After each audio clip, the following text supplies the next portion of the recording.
Thank you very much. Deputy Speaker, since stepping into the role of Shadow Minister for Science, it's been great to reconnect with many of our civil space sector who I got to know well when I was the Minister for Defence Industry and Minister for Science and Technology.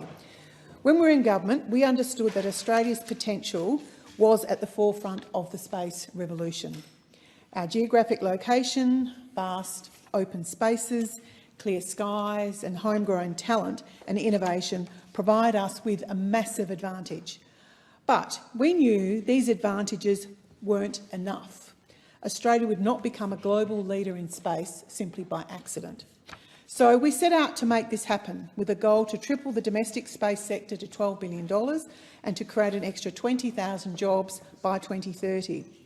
We established the Australian Space Agency in July 2018 to coordinate civil space matters across government and to support the growth and transformation of Australia's space industry.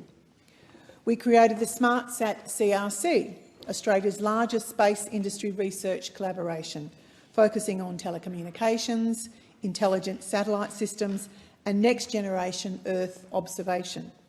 We also committed $225 million to Geoscience Australia to deliver centimetre-level positioning accuracy across mobile coverage areas, $150 million to support Australian businesses and researchers to participate in NASA's Artemis program, including $50 million for an Australian-made lunar rover, and a further $300 million towards astronomy research infrastructure associated with the Square Kilometre Array, which just happens to be located in the great electorate of Durack for deep space observation.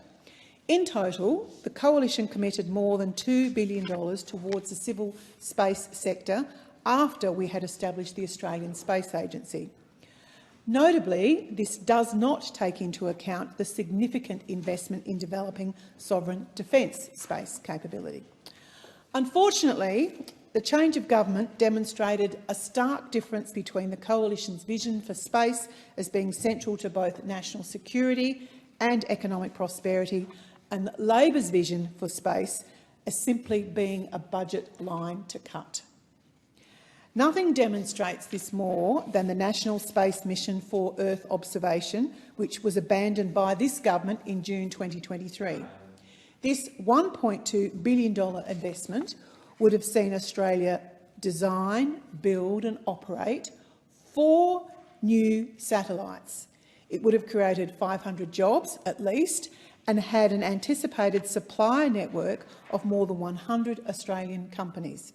This investment, as noted by the head of the Australian Space Agency, would take us from a consumer to a contributor of Earth observation data.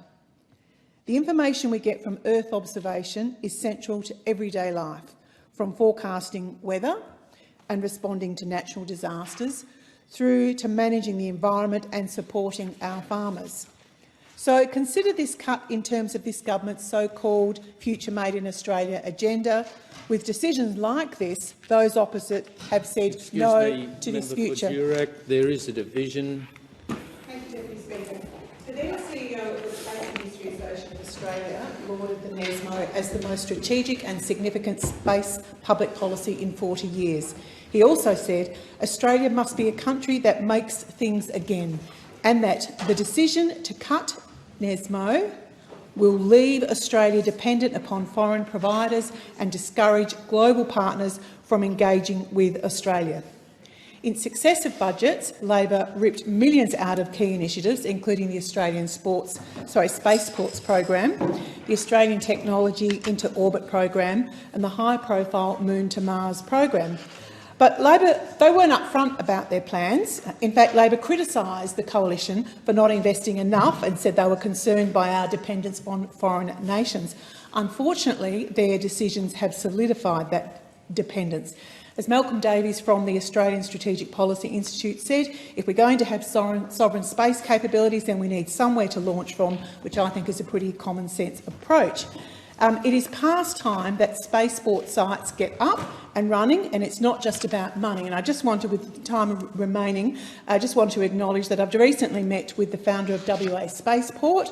She has a proposal to establish an orbital launch facility in Albany. Unfortunately, there seems to be some hold-up with the WA Department of Planning, Heritage and Lands threatening this project's success. I've written to the WA Minister, but I think this is something that Minister Ayres should take some notice of and get involved. Thank you.